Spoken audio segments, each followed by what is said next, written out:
Hello friends, तो welcome to our channel. I hope you all are well. तो आज हम लोग चेंज मैनेजमेंट मॉडल पढ़ेंगे। ये यूजीसी का टॉपिक है। यूजीसी में इससे क्वेश्चन आता है। ये मैनेजमेंट का टॉपिक है। तो उससे पहले जो है चैनल को लाइक से सब्सक्राइब करना मत भूलिएगा और बेल आइकन प्रेस कर दीजिएगा। इससे आपको टाइम टू टाइम नोटिफिकेशन मिलता रहेगा। इस टॉपिक को हम लोग पहले डिटेल वाइज डिस्कशन करेंगे, उसके बाद मैं आपको बताऊंगी कि यूजीसी में इससे किस टाइप से क्वेश्चन आता है।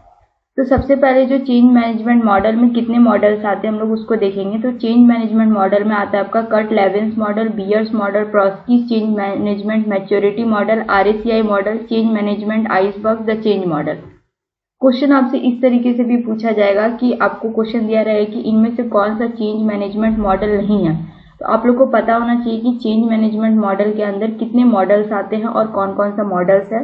तो आपको इन सारा का नाम याद होना चाहिए। आपको ज़्यादा डिटेल इसको नहीं पढ़ना है क्योंकि यूजीसी में डायरेक्ट इससे क्वेश्चन आता है। तो हम लोग एक बार मैं आपको ओवरव्यू सम अप करके बता दूंगी कि सारे में क्या क्या, सारे मैनेजमेंट मॉडल में क्या क्या है। सबसे पहले हम लोग देखते हैं कट-लेविन्स मॉडल। कट-लेविन्स मॉडल में 3 फेज होता है। फेज 1 होता है अनफ्रीजिंग, फेज 2 होता है चेंजिंग, फेज 3 होता है रिफ्रीजिंग।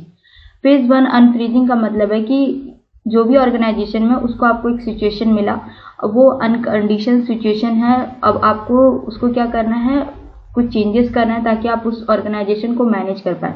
जब आपने उस चेंजेस को अप्लाई किया और ऑर्गेनाइजेशन क्या हो गया, मैनेज हो गया। अब उसी नए रूल्स के हिसाब से आपका ऑर्गेनाइजेशन चल रहा है, तो वो आपका आ जाएगा फेज 3 में रिफ्रीजिंग।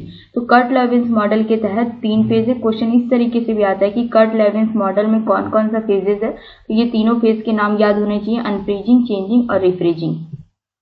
नेक्स्ट है आरएसीआई मॉडल। आरएसीआई मॉडल एक सिंपल टूल है जो कि आइडेंटिफाई करता है कि आप किसी भी ऑर्गेनाइजेशन में जो चेंजेस ला रहे हो उसमें आपका क्या रोल्स है, क्या रिस्पॉन्सिबिलिटीज है।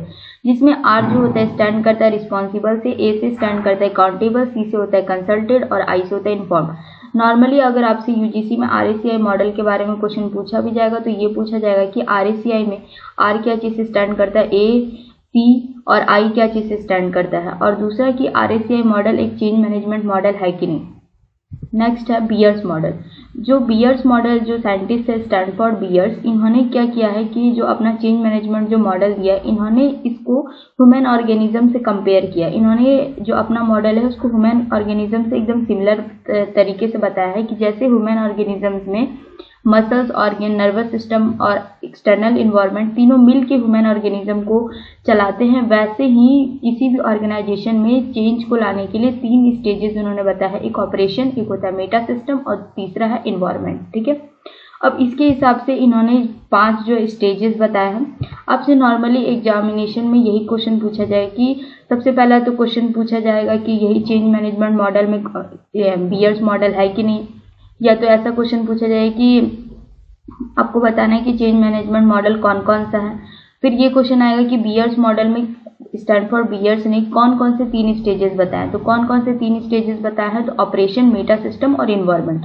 और इन्होंने बस नॉर्मली हम लोग को ये समझना है कि जिस तरीके से ह्यूमन ऑर्गेनिजम्स को चलाने के लिए 3 चीज चाहिए होता है, जैसे muscles and organs, nervous system और एक्सटर्नल इन्वायरमेंट, वैसे ही बियर्स मॉडल के हिसाब से इन्होंने जो 3 एलिमेंट्स दिए, ऑपरेशन, मेटा सिस्टम और इन्वायरमेंट, ये 3 चीज चाहिए होता है किसी भी ऑर्गेनाइजेशन में चेंजेस लाने के लिए।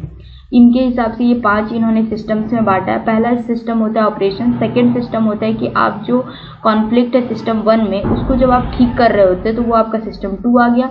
सिस्टम 3 में आता है कि आप जो भी फंक्शन यूज कर रहे हो, जो भी अलग अलग तरीका अपना रहे हो सिस्टम 1 के प्रॉब्लम को सॉल्व करने के लिए, और जो भी आप वर्किंग कर रहे हो वो आपका सिस्टम 3 में आ गया। सिस्टम 4 जो भी आप इंश्योर करते हो कि आपका जो इस तरीके से आप चेंजिंग इन्वायरमेंट में आप जो सर्वाइवल के लिए आप कर रहे हो वो आपका सिस्टम 4 में आ गया। सिस्टम 5 में आ गया कि जो आप रूल्स ग्राउंड लेवल पे अप्लाई कर रहे हो सिस्टम को कंप्लीट करने के लिए, वो सिस्टम 5 में आ गया।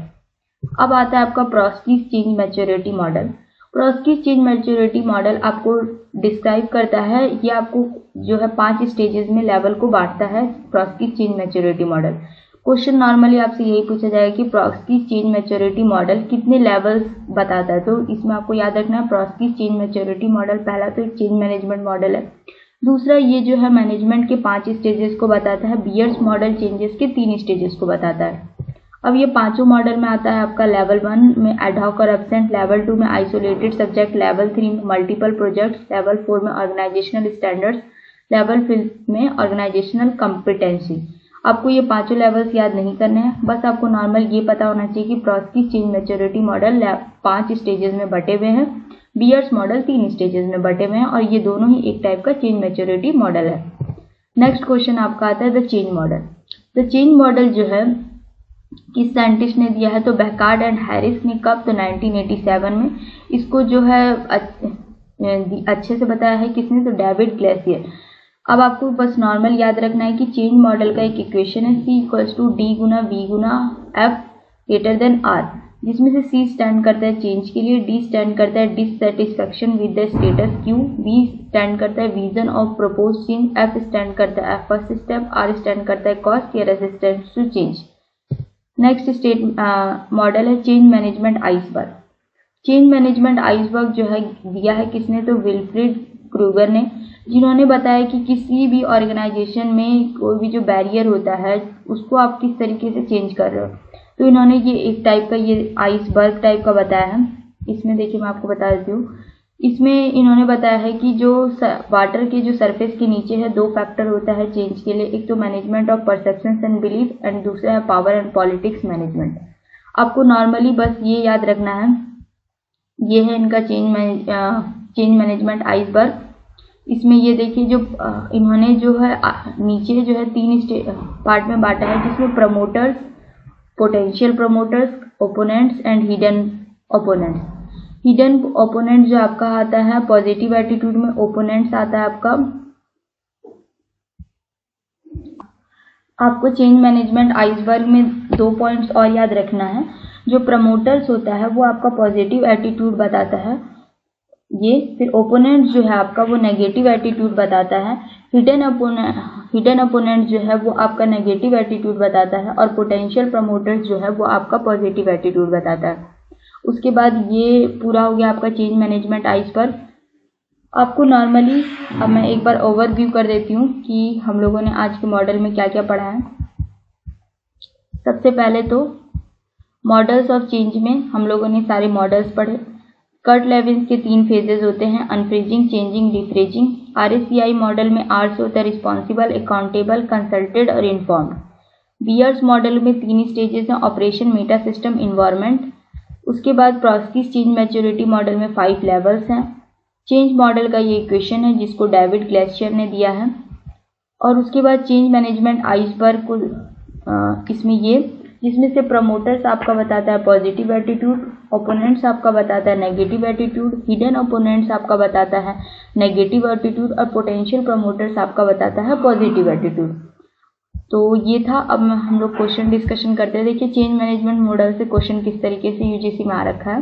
पहला यही आपसे क्वेश्चन पूछा गया, which of the following change management model has 3 stage namely unfreezing, changing and freezing. Mary Parker Follett's model, Kurt Lewin's model, Henry Mintzberg's model या लीलॉन गलब्रेथ मॉडल।